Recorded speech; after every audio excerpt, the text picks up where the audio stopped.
J'ai rencontré Ethan alors que nous travaillions tous les deux le soir dans un petit café de Portland. J'avais 22 ans, j'étais en dernière année de communication, tandis qu'il en avait 31, j'avais quitté l'école depuis longtemps, mais je peinais encore à gérer près de 10 ans de dettes étudiantes. Ethan n'était pas comme les autres hommes qui avaient croisé ma route.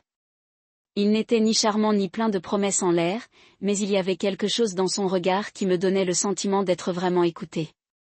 Nous avons commencé à discuter après quelques heures de travail ensemble, surtout de choses anodines, comme la machine à expresso qui tombait toujours en panne aux heures de pointe ou le fait qu'il passait toujours du jazz en fond sonore, même si personne d'autre que moi ne semblait le remarquer. Au bout de quelques semaines seulement, je me suis habituée à lui apporter une viennoiserie à la fin de notre service, et il attendait toujours sagement que je ferme ma clé pour que nous puissions marcher ensemble jusqu'à l'arrêt de bus. Nous ne sortions pas officiellement ensemble. Nous avons juste grandi ensemble. Ma famille n'était pas aisée. Mes parents ont divorcé quand j'étais au lycée. Ma mère travaillait de nuit comme infirmière, et mon père avait déménagé dans un autre état avec sa nouvelle épouse. J'avais toujours été indépendante, étudiant, travaillant et économisant chaque centime pour ne pas avoir à retourner vivre chez ma mère après mes études.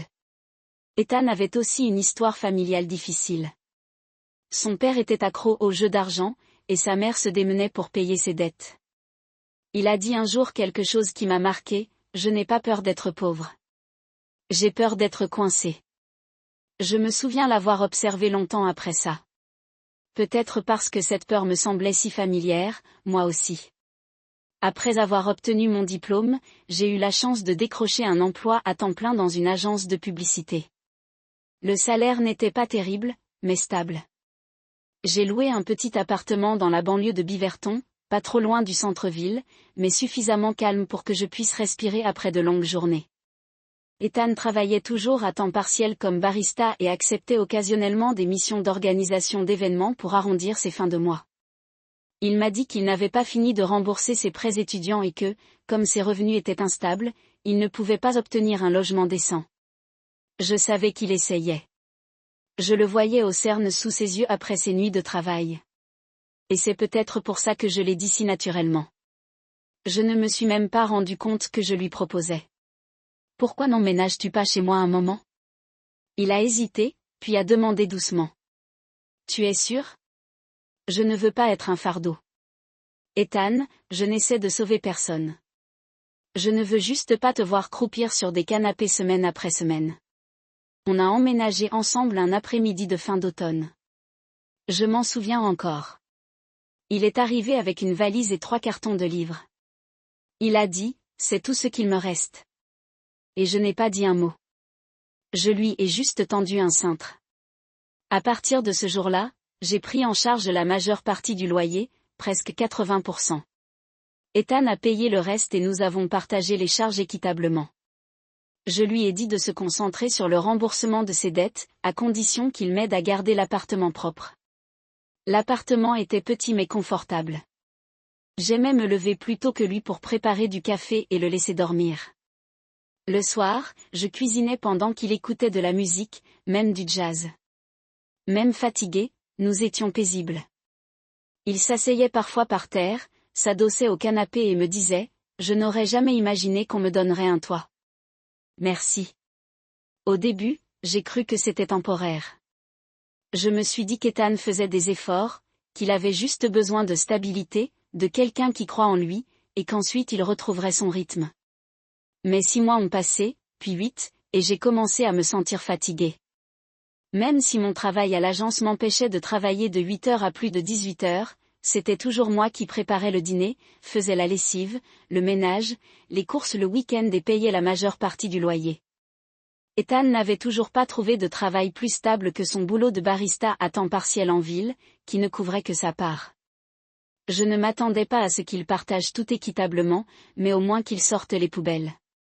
C'était la seule chose que je demandais. Comme il dînait généralement en dernier, tout ce que je voulais, c'était qu'il sorte les poubelles en descendant vérifier le courrier. Cela m'a pris moins de 2 minutes, mais chaque fois que je le lui rappelais, il me souriait d'un air penaud et me disait, « Désolé, j'ai oublié.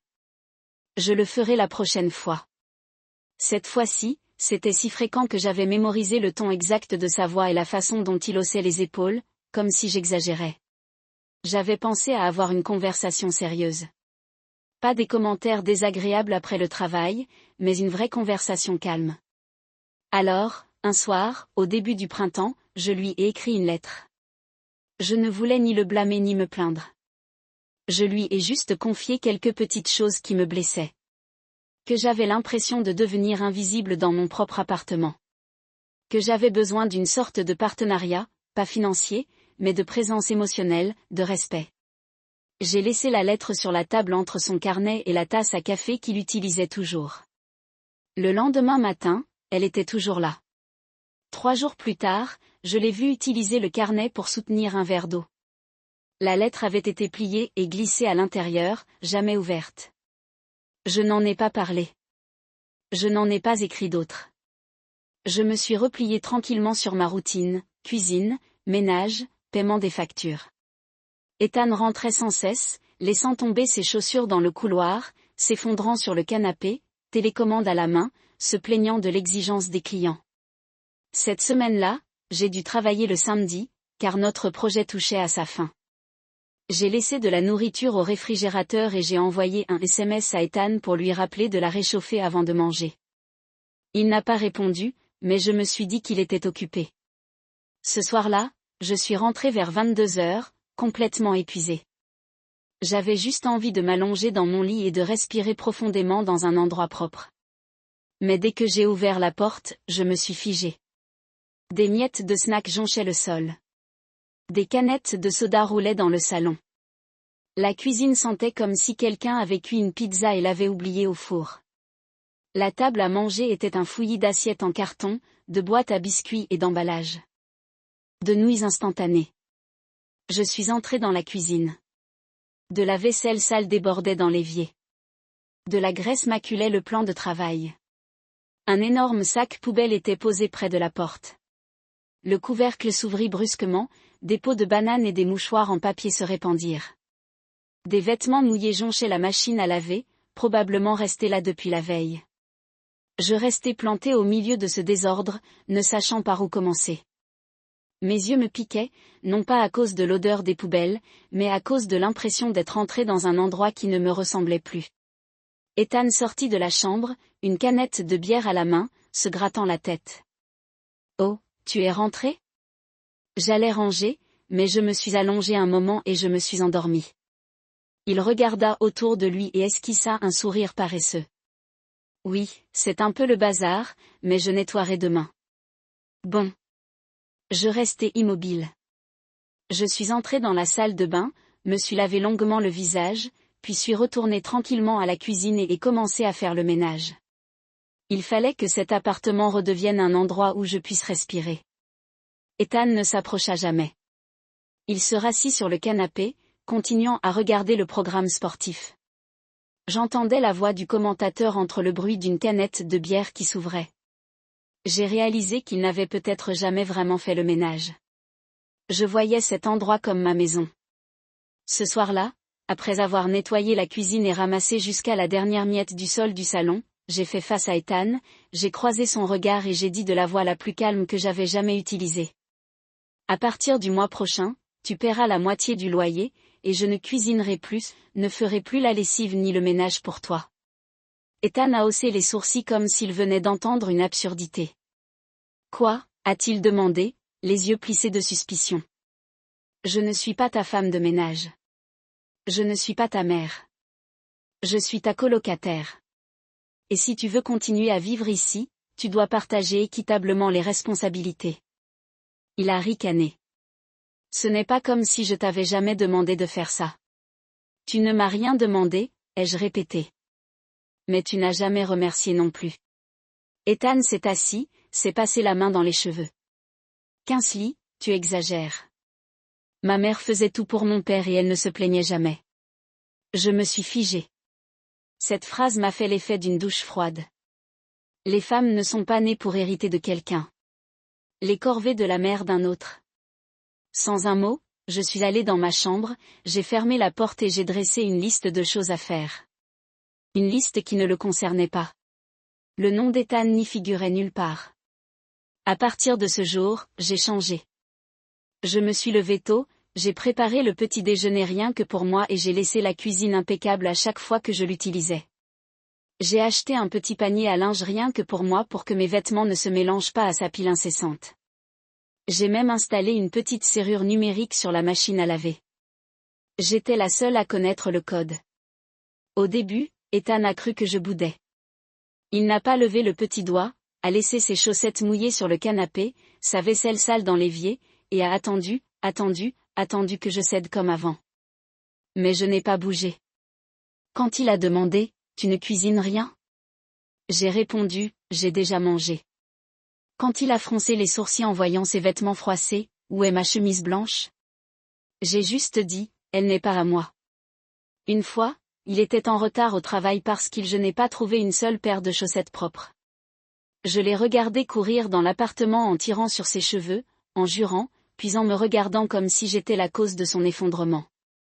J'ai juste siroté mon café, lu le journal et gardé le silence, comme si je vivais une vie complètement à part. Une semaine plus tard, mon entreprise tenait sa réunion de bilan du premier trimestre. Même si le projet récent avait été intense, j'ai tout donné. Et pour la première fois, cet effort a été reconnu. Ma patronne, Cynthia, se tenait au centre de la pièce, souriant en parlant. Je tiens à remercier tout particulièrement Kingsley. Personne ne s'attendait à ce que quelqu'un qui est ici depuis moins d'un an transforme une campagne aussi difficile en une victoire créative. Elle a non seulement travaillé dur, mais avait aussi un excellent instinct. Kingsley, travail fantastique. Tout le monde a applaudi. J'ai rougi, mais je n'ai pas pu m'empêcher de sourire. Ce soir-là, à la maison, j'ai raconté l'histoire à Ethan en réchauffant des restes de pâtes. Il était assis devant la canette de bière de la télévision, à côté de la télécommande. Il a écouté, sans rien dire. Quand j'ai terminé une histoire pleine de blagues, mon patron m'a même traité de femme dirigeante. Il a eu un rire sec. Ouais, parce que de nos jours, les femmes ne se soucient que de diriger. Comment ça? Il a haussé les épaules, le regard plus froid. Rien. Parfois, je me demande juste si on veut un petit ami ou un subordonné. J'ai serré le verre plus fort, mais je n'ai pas réagi. J'ai compris. Ethan ne voulait pas de partenaire. Il voulait quelqu'un qui le serve et l'admire en silence, sans condition. J'ai dit calmement, si tu veux être servi, trouve quelqu'un d'autre. Je ne suis plus elle. Ethan était sans voix. Mais pour la première fois, son air suffisant habituel avait disparu. À sa place, la confusion. Je me fichais de ce qu'il pensait. J'apprenais enfin à penser par moi-même. Environ 2 semaines après cette réunion trimestrielle, j'ai franchi la porte d'entrée après le travail et j'ai trouvé Ethan assis à la table de la cuisine, en sueur, un avis de dette bancaire à la main. Avant que je puisse dire quoi que ce soit, il a pris la parole le premier. Kingsley, peux-tu me prêter de l'argent? 2000 $? J'ai posé mon sac sur la chaise. Pourquoi? Ethan m'a regardé si droit, si impudiquement. Je veux acheter une bague de fiançailles pour Bella. J'ai ri. Je ne savais pas si c'était sous le choc ou l'amertume, mais il n'y avait aucune trace d'humour. Reviens? Son visage est resté inchangé. Bella est gentille, mature et traditionnelle. Je pense qu'elle mérite une vraie bague. Et tu crois que je vais t'aider à acheter une bague pour demander une autre femme en mariage? Ai-je demandé d'une voix si froide que même moi, j'ai été surpris. Ethan a cligné des yeux. Ce n'est pas comme ça. Je veux dire, tu m'as toujours soutenu. Tu croyais que je pouvais tout faire. J'ai soutenu son regard. Puis j'ai lentement secoué la tête. Non, Ethan. J'y croyais, mais cette croyance a disparu. J'ai simplement sorti mon téléphone, ouvert l'application bancaire et transféré mon dernier mois de loyer, ma moitié, au propriétaire. Puis j'ai levé les yeux et dit clairement et fermement, tu as jusqu'à la fin du mois pour quitter cet appartement. Le lendemain soir, Ethan il est rentré à la maison, puant la bière. Sa chemise était froissée, ses yeux injectés de sang. 3 coups brefs ont retenti à la porte de ma chambre, puis l'ont poussé comme si c'était encore chez lui. J'étais en train de plier du linge, alors j'ai juste jeté un coup d'œil et demandé, qu'est-ce qu'il y a? Il s'est appuyé contre l'encadrement de la porte, articulant légèrement. Je ne comprends pas. Pourquoi es-tu si froid? J'ai mis la pile de chemises de côté. Parce que je n'ai plus aucune raison d'être gentil avec quelqu'un qui ne sait que rabaisser la décence. Ethan a ri. Tout ça pour ce poste de responsable marketing, hein? Tu te prends pour quelqu'un de tendance maintenant? Tu crois que tu n'as besoin de personne? Alors, tu me vires de ta vie? Ce n'est pas parce que je suis bon dans ce que je fais. C'est parce que je refuse de devenir l'ombre de quelqu'un d'autre. Il est entré dans la pièce en haussant la voix. Les femmes d'aujourd'hui sont terrifiantes. Toujours fortes, indépendantes. Elles ne veulent pas être épouses. Elles veulent juste être les patronnes. Je n'ai pas peur d'être une épouse. J'ai peur d'épouser quelqu'un qui me force à m'excuser tous les jours. Ethan est resté silencieux un instant, comme s'il venait de recevoir de l'eau glacée en pleine nuit. Je me suis dirigée vers la porte et je l'ai ouverte. Je suis fatiguée. Dis ce que tu as à dire, puis laisse-moi un peu de paix. Il a scruté mon visage à la recherche d'une dernière lueur de compassion. Bella peut m'offrir la vie que tu n'as jamais pu avoir. Il a dit, eh bien, félicitations. J'ai souri. Tu devrais aller vivre avec elle et ne plus jamais revenir ici. 3 jours avant la date limite de déménagement d'Ethan, je suis rentrée tard après avoir finalisé le plan d'une nouvelle campagne de marque. J'avais hâte de prendre une douche chaude, de manger un peu de salade et de lire quelques chapitres du livre que je voulais terminer. Mais dès que je suis entrée, tout s'est arrêté. Dans le salon, sous la chaude lumière jaune, la scène m'a brûlé les yeux. Ethan était allongé sur le canapé, et à côté de lui se trouvait une femme blonde en robe moulante tenant un grand sac de créateur. Sac. Elle avait les jambes appuyées sur la table basse et riait bruyamment tandis qu'Ethan versait du vin dans son verre. Je l'ai immédiatement reconnue. Bella, la femme qu'Ethan appelait autrefois une simple collègue. Celle qu'il comptait demander en mariage avec une bague qu'il voulait acheter avec l'argent que j'étais censé lui prêter. Celle qu'il disait être gentille, traditionnelle et pas comme toi. Pas d'appel d'avertissement, pas de SMS pour me demander si je rentrerais plus tôt. Je me suis arrêtée un instant, puis j'ai salué d'un léger hochement de tête. Bonjour, ai-je dit d'une voix posée. Bella m'a jeté un coup d'œil, les lèvres pincées, le regard indifférent. Oh, a-t-elle dit lentement. Je croyais que tu avais déjà déménagé. Sans un mot, j'ai posé mon manteau sur la chaise et je suis allée dans ma chambre. Mais alors que je finissais de me changer et que je sortais chercher de l'eau, j'ai entendu la voix de Bella depuis le salon.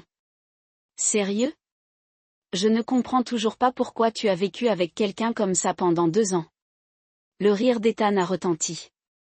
Croyez-moi, je ne sais pas comment j'ai tenu aussi longtemps, mais elle était pratique. Elle payait presque tout le loyer, cuisinait, faisait le ménage, ne se plaignait pas comme les autres filles. Je me suis figée derrière la porte, la main crispée sur le bord du placard. Bella a ricané d'un ton méprisant. Waouh, tu l'as vraiment laissé te soutenir. Pas vraiment du soutien, a répondu Ethan comme s'il se souvenait d'une vieille blague. J'en ai juste profité, en fait. Je veux dire, quand j'étais fauchée, qui n'aurait pas aimé quelqu'un prêt à payer 80% du loyer sans poser de questions. Puis il a ajouté d'un ton que je n'oublierai jamais. Elle essayait toujours de me faire plaisir. Un peu triste, honnêtement.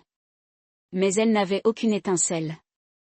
Vous me connaissez, je n'ai jamais été attirée par les filles ordinaires.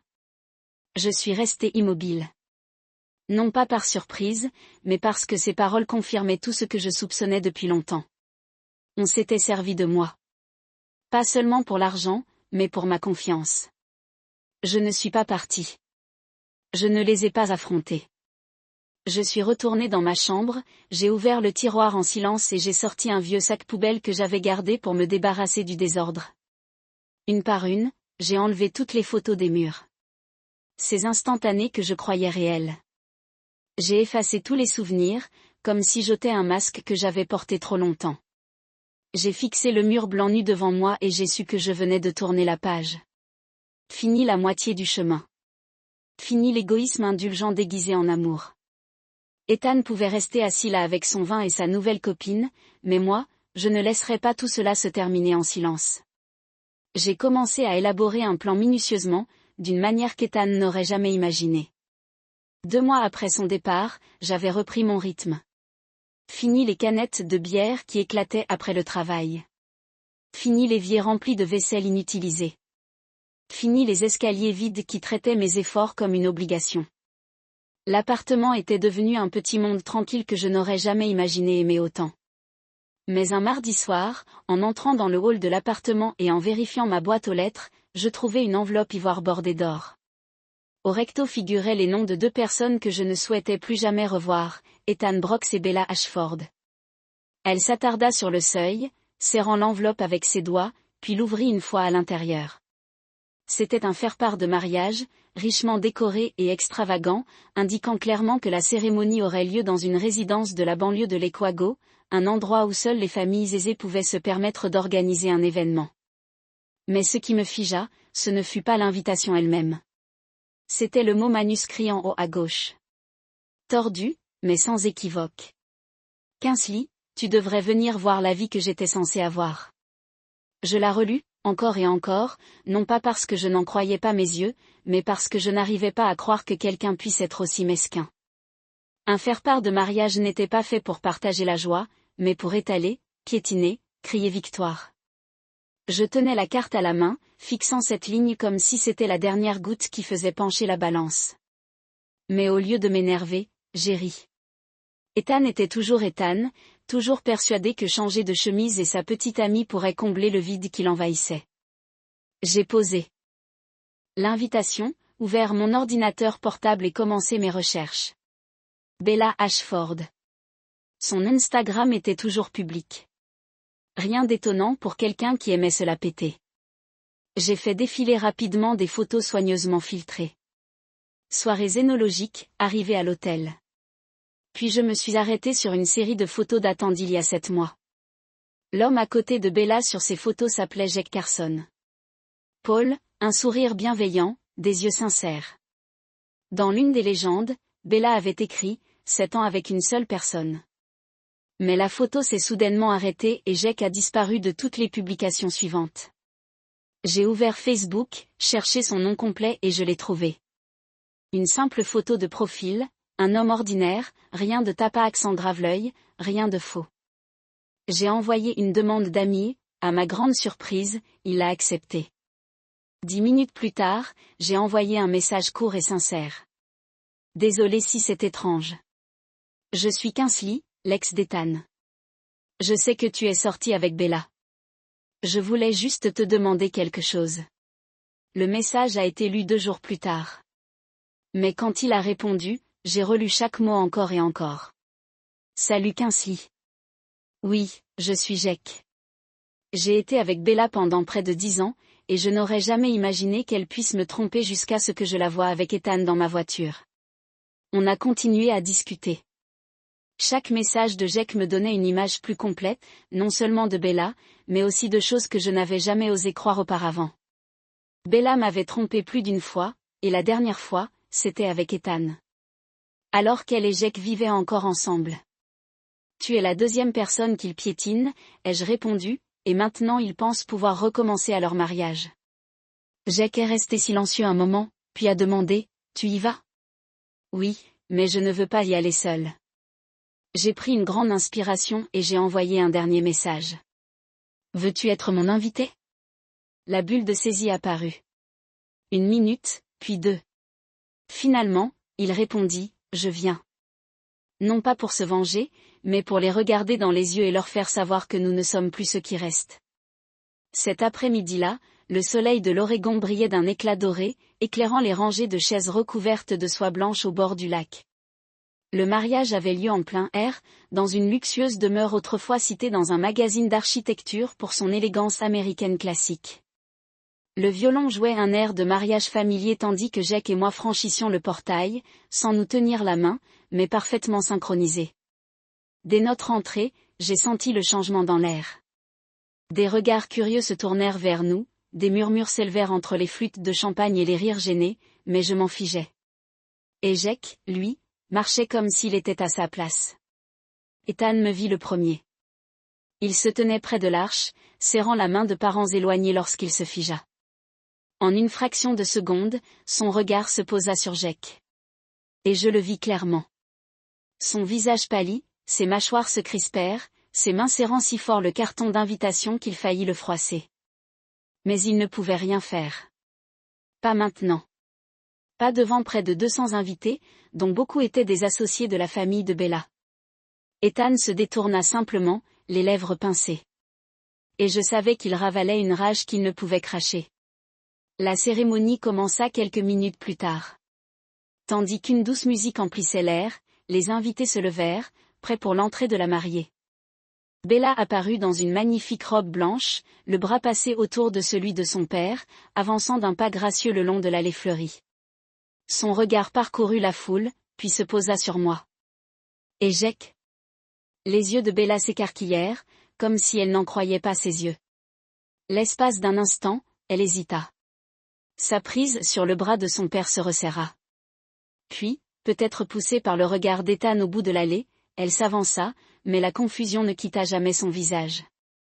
Le mariage se déroula comme prévu. Ethan lut ses vœux en premier, d'une voix neutre, dénuée d'émotion. Quand ce fut le tour de Bella, elle prit le micro, puis demanda soudain à s'excuser quelques minutes, un peu émue. Ethan se raidit, mais il ne put l'en empêcher. Pas devant tous ces regards. Bella quitta discrètement la scène, relevant le bas de sa longue robe, sans quitter Jake des yeux. Quelques minutes passèrent, puis 10, puis 20. La cérémonie ne put continuer. Ethan se mit à faire les 100 pas, se retournant sans cesse, chuchotant des questions aux demoiselles d'honneur et aux membres de la famille. Soudain, un organisateur d'événements monta sur scène, tenant une feuille pliée. Le visage pâle.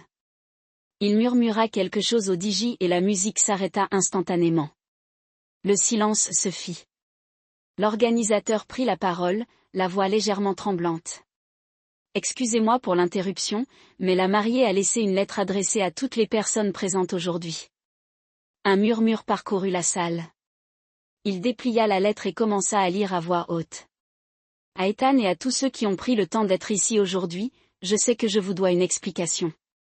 En vérité, quand j'ai vu Jake, j'ai réalisé que mon cœur n'avait jamais vraiment quitté cet homme.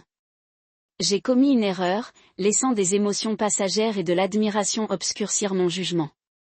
Ethan, tu es un homme ambitieux, mais je ne peux pas me marier si je ne suis pas pleinement engagé. Je suis désolé d'avoir laissé les choses aller aussi loin. J'ai quitté le domaine et j'espère que tout le monde comprendra ma décision. À la lecture du dernier mot, le silence se fit dans la salle. Ethan resta immobile. Ses yeux étaient écarquillés, stupéfaits, toujours serrés contre l'alliance qu'il n'avait jamais pu placer. Quelqu'un dans le public laissa échapper un rire étouffé. Les caméras commencèrent à déclencher. Jake s'assit à côté de moi, silencieux. Moi aussi. Nos regards se croisèrent. Pas un mot, pas besoin de réagir. Pas un mot. Tout avait été dit dans ce silence. Ethan tourna la tête, le regard scrutant comme s'il cherchait un coupable. Il passa devant moi et s'arrêta. Pas un tressaillement, juste un petit sourire volontaire, suffisant pour qu'il comprenne que c'était fini. Le jeu qu'il avait monté pour afficher son triomphe avait échoué. La réception a basculé dans le chaos. Certains invités sont partis tôt, d'autres ont diffusé en direct la lecture de la lettre. Et à peine 3 heures plus tard, une vidéo intitulée « La mariée quitte le mariage au milieu de la cérémonie somptueuse du lac Owego » était déjà en ligne. Jake et moi sommes partis discrètement. Je pensais qu'après ce jour, Ethan disparaîtrait discrètement de ma vie, comme une blessure qui guérit d'elle-même avec le temps. 3. Jours après l'échec du mariage, un dimanche matin, alors que j'ouvrais la porte pour aller faire les courses, j'ai trouvé Ethan debout juste devant mon appartement. Chemise froissée, yeux cernés, cheveux en bataille. Il n'avait pas l'air d'un cœur brisé. Il avait l'air de quelqu'un qui venait de perdre toutes ses cartes. Sois fier maintenant. Ses premiers mots, pas de salut. Je suis resté calme, les bras croisés. Pourquoi es-tu là? Ethan s'est approché, me pointant du doigt comme si j'étais la cause de tous les désastres. Tu as ruiné ma vie. Sais-tu seulement ce que tu as fait? Tu as amené Jake au mariage juste pour m'humilier. Je l'ai regardé un long moment, puis j'ai répondu lentement, je n'ai pas gâché ton mariage. Tu l'as gâché toi-même avec ta cupidité et tes mensonges. Ethan ouvrit la bouche pour dire quelque chose, mais je levai la main pour l'interrompre. Et si tu ne pars pas tout de suite, j'appelle la police. Crois-moi, je ne bluffe pas, il recula d'un pas, les yeux toujours rouges. Tu te prends toujours pour quelqu'un de bien, hein? Je ne répondis pas. Je lui claquai la porte au nez, sans laisser passer un mot. L'après-midi même, j'appelai le serrurier pour changer toutes les serrures. Au même moment, je programmai l'installation d'une caméra de surveillance dans le couloir. Je n'allais pas vivre dans la peur d'un homme qui ne savait pas s'arrêter. J'avais aussi bloqué tout contact avec Ethan. Appels, SMS, réseaux sociaux. Quoi qu'il ait perdu, je n'allais pas le retrouver. Et ce que j'avais perdu à cause de lui, je ne voulais pas le récupérer. Ça n'en valait pas la peine. Une semaine plus tard, Jake m'a envoyé un texto pour me demander si je voulais prendre un café. Il m'a dit qu'il avait quelque chose à partager et que Bella se joindrait à moi. J'ai hésité, mais j'ai fini par accepter. Non pas par curiosité, mais parce que j'avais besoin de tourner la page sur tout ce qui restait en suspens. Nous nous sommes retrouvés dans un petit café sur une colline où l'air était toujours empreint d'un doux parfum de pin, et où la musique d'ambiance ne couvrait jamais les conversations. Bella est arrivée la première. Elle ne portait plus les tenues surfaites, juste un simple pull beige, un maquillage léger. Elle avait l'air plus vraie. Kingsley, a-t-elle dit en me voyant. Sa voix n'était plus sexy, mais douce, sincère. Je sais qu'aucune excuse ne peut effacer ce qui s'est passé, mais je tiens quand même à m'excuser de t'avoir sous-estimé, d'avoir cru Ethan et d'avoir pensé que tu étais quelqu'un de facile à manipuler. Jake, assis à côté d'elle, a hoché la tête. Merci de nous avoir donné l'occasion de terminer cette histoire en paix. Bella a continué, le regard fixe. À l'époque, j'étais jalouse de toi. Tu étais trop forte, indépendante. Tu n'avais besoin de personne pour te protéger. Je détestais ne pas pouvoir vivre ainsi, alors je me suis comportée en supérieure. J'ai esquissé un léger sourire. Et tu t'en étais rendu compte? Moi, si. Quand je me suis retrouvée entre deux hommes et que je n'en ai vu qu'un seul me respecter vraiment. Je n'ai pas demandé qui, je le savais déjà. Nous avons quitté le café après presque une heure de conversation. En descendant sur le trottoir, j'ai remarqué une pancarte devant un autre café. Recrutement à temps partiel, expérience souhaitée. L'affiche m'a fait sourire, doucement, presque pour moi-même. Jake a demandé, qu'est-ce que c'est? J'ai pointé du doigt les mots de l'époque. Ethan et moi, on s'est rencontrés grâce à une pancarte comme celle-là.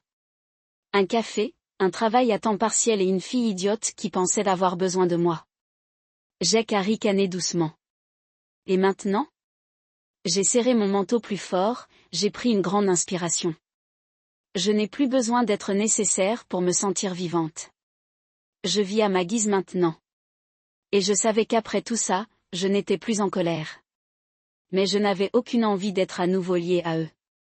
Je suis rentrée à mon appartement cet après-midi-là, la lumière du soleil filtrait par la fenêtre. J'ai préparé une tasse de thé, ouvert mon ordinateur portable et commencé à planifier un court séjour en Arizona. Cela faisait longtemps que je ne m'étais plus sentie moi-même. Et cette fois, je ne fuyais pas. Je recommençais une nouvelle vie avec la légèreté de quelqu'un qui ne porte plus le poids de personne. Mon histoire n'est pas une histoire de vengeance. C'est une histoire d'éveil. J'ai un jour échangé du temps, de l'argent et de la confiance contre quelqu'un qui ne méritait rien, simplement parce que j'avais peur d'être seule. Mais ce n'est que lorsque j'ai été profondément blessée que j'ai appris à me tenir debout. Personne d'autre que moi ne peut définir ma valeur. Et si vous êtes épuisé à force de prouver votre amour, rappelez-vous, vous n'avez pas besoin de souffrir pour rester dans la vie de quelqu'un d'autre. Que pensez-vous du choix de Kingsley et de cette fin inattendue au mariage? Partagez votre avis dans les commentaires ci-dessous.